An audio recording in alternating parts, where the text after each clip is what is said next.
British Advanced Pain Clinic, Noppimayam Surgery Duram. For appointments 9155515563.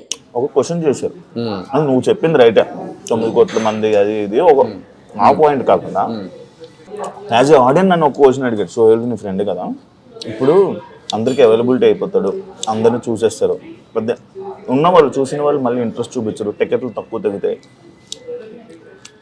ముందుకు రారు కదా, ఇబ్బంది అవ్వదా? మేము అవన్నీ నేను ఆలోచించలే. నా వృత్తి ఏంది, నేను చేసుకుంటూ వెళ్ళిపోతా. నేను ఇప్పుడు రెస్టారెంట్ ఫీల్డ్లో దిగిన, నాకు రెస్టారెంట్ నాకు పికప్ అవ్వడానికి ఇన్ని లక్షలు ఖర్చు పెట్టి చేసినప్పుడు మా అమ్మ కోరిక నేను నిలబెట్టాలి. She want me to become a business man. అది ఏమైనా సరే చిన్న మీరు ఒకటి పక్కన ఒకటి పెట్టుకోవాలి, సినిమా మీదే డిపెండ్ అయ్యి కాకుండా పక్కన ఒక ఇన్కమ్ ఉండాలి అని చెప్పేసి మా mom used to say that. So మా మమ్మీ చెప్పింది కాబట్టి నేను దాన్ని నిలబెట్టుకోవడానికి నేను 100% నేను కష్టపడుతూనే ఉంటాను. ఇంకా నాకు సినిమా టికెట్లు దిగుతాను, నేను అవుట్పుట్ మంచిగా ఉంటే వాళ్ళే చూస్తారా. నేనైతే నమ్మ కనబడితే అది నేను కనబడ్డా అంటే నా రోడ్డు మీద తిరగట్లేదు కదా, నేను నా రెస్టారెంట్కి వచ్చిన వాళ్ళని నేను రిసీవ్ చేసుకుంటున్నా. అది నాకేంటంటే I feel blessed for that.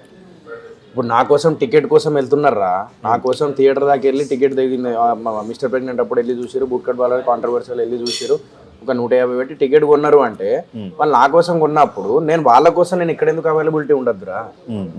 ఇది కాన్సెప్ట్ ఎందుకు మారిపోతలేదు నాకు అర్థమైతలేదు. అంటే సెలబ్రిటీ అంటే ఇంట్లోనే కూర్చోవాలి, లేకపోతే ఈయనే ఉండాలి, సినిమాలు చేస్తే కనబడద్దు ఎక్కువ, బయటకు ఎందుకు కనబడతాను, నేను అదంతా బిలీవ్ చేయనురా. నాకు అనిపిస్తుంది మనం ఏంటి నుంచి స్టార్ట్ చేసినాం, నువ్వు ఎక్కడి నుంచి వచ్చినావు, అవును ఏదో చిన్న యూట్యూబ్ దానికుంటే చేసుకుంటే ఇటు దాకా వచ్చినావు.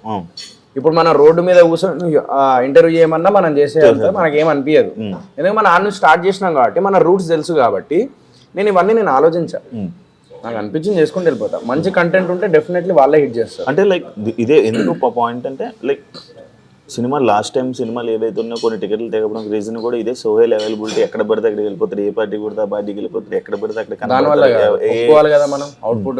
మన మిస్టర్ ప్రెగ్నెంట్కి నేను హౌస్ఫుల్ చూసిన, ఫ్రాంక్లీ స్పీకింగ్.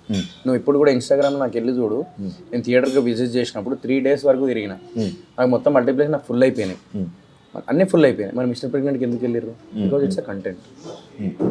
నేను ఒకటే చెప్తా, నువ్వు కంటెంట్ ఇవ్వు, డెఫినెట్ ఒక డిఫరెంట్ కైండ్ ఆఫ్ కంటెంట్ ఇవ్వు. ఇప్పుడు మార్కో అనే సినిమా వచ్చింది,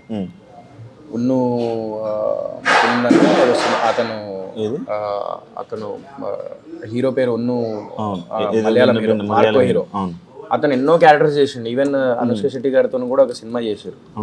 ఓకే, సో నేను ఏమంటున్నా, ఆయనది ఈరోజు మార్కో అనే సినిమా వస్తే మొత్తం ఇండియా వైడ్ చూస్తున్నారు. ఎందుకు చూస్తున్నారు? అవుట్పుట్. బేబీ అనే సినిమా అదే వైష్ణవి చైతన్య యూట్యూబ్ కదా అది ఇది అని చెప్పేసి అనుకున్నారు, బట్ ఏం చేసింది? సృష్టించింది కదా. అవును. So she prove that. So it's not about the YouTube, it's not about Bigg Boss, it's not about availability అని అదంతా కాదు. నువ్వు ఒక కంటెంట్ ఇచ్చినావా లేదా అనేది ఇంపార్టెంట్. అది నాకు అర్థమైపోయింది, నాకు లాస్ట్ దెబ్బకే నాకు అర్థమైంది. ఓకే, సో దాని మీద కాన్సన్ట్రేషన్ చేయాలి తప్ప ఇవి కాదా కాన్సన్ట్రేషన్ చేయాల్సింది.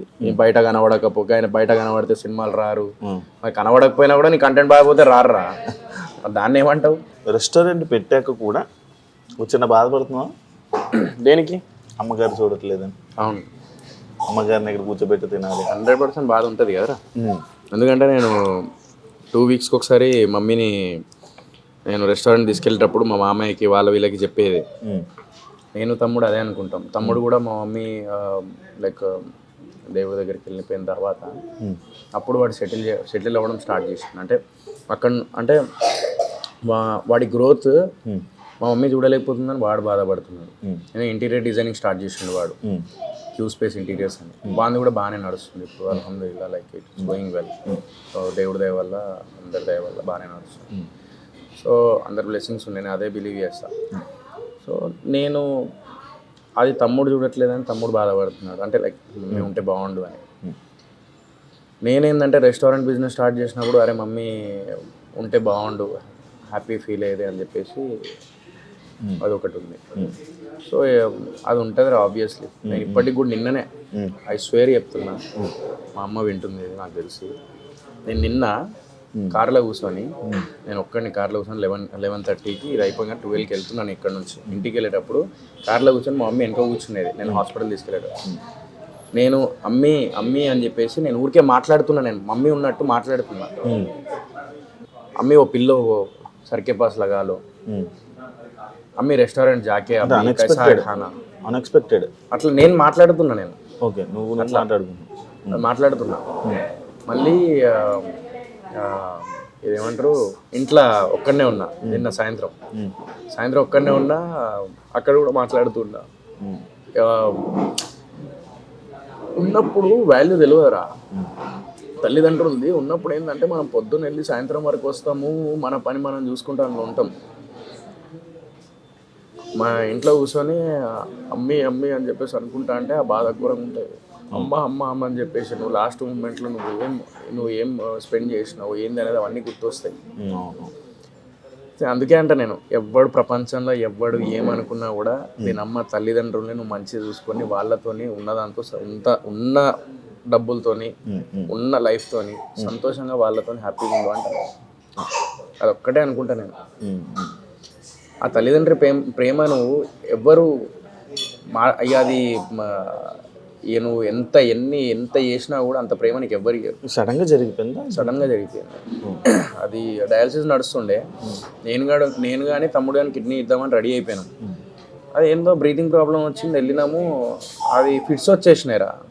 ఆ ఫిట్స్ ఎందుకు వచ్చినా తెలియదు. ఆ ఫిట్స్ రాగానే బ్రెయిన్కి కొట్టేసింది. 4 days బ్రెయిన్ డెడ్ అయిపోయింది. ఇంకా అయిపోయారు. కష్టం. అదే చెప్తా ప్రతి ఒక్కరికి. నేను ఇప్పుడు ఇంటర్వ్యూ ద్వారా కూడా అదే చెప్తా. తల్లిదండ్రులు ఉన్నంత వరకు వాళ్ళని బాగా చూసుకోండి, అదొక్కటే చెప్పగలుగుతా. నేను మొన్న కూడా నాగార్జున సార్ మన బిగ్ బాస్కి వెళ్ళినప్పుడు కూడా అదే చెప్పినా, ఇప్పుడు కూడా అదే చెప్తున్నా. ఎక్కడికి వెళ్ళినా ఏ ఇంటర్వ్యూలోనే ఇది కంటిన్యూ చేస్తాను నేను, ఇది తల్లిదండ్రుల గురించి. అరే ఒక్కటరా, ఈగో వల్ల యాటిట్యూడ్ వల్ల గొడవల వల్ల పోరి విడిపోతుంది, పోరాలు విడిపోతారు, లవ్ బ్రేకప్లు అవుతాయి. ఇక నువ్వు ఇక ఎంత ప్రేమించినావో అంత దుష్మన్ అయిపోతాడు ఆడు, అంత దుష్మన్ అయిపోతుంది ఆ అమ్మాయి. ఆ అమ్మాయికి అబ్బాయి అంత దుష్మన్ అయిపోతాడు, అర్థమైందా? కానీ తల్లిదండ్రులకి నువ్వు ఎన్ని లంగ పనులు చేసినా, నువ్వు ఏం చేసినావు, తల్లిదండ్రుల ప్రేమ మాత్రం నీ మీద అస్సలు. కానీ ఈ మధ్య నీ మోటివేషన్ బాగా వేయలేదు. ఒకటే లాస్ట్ టైము నాకు ఒక ఇంటర్వ్యూలోని ఏదో చెప్పావు చూసావా, అంటే అనుభవం రా లైఫ్లో.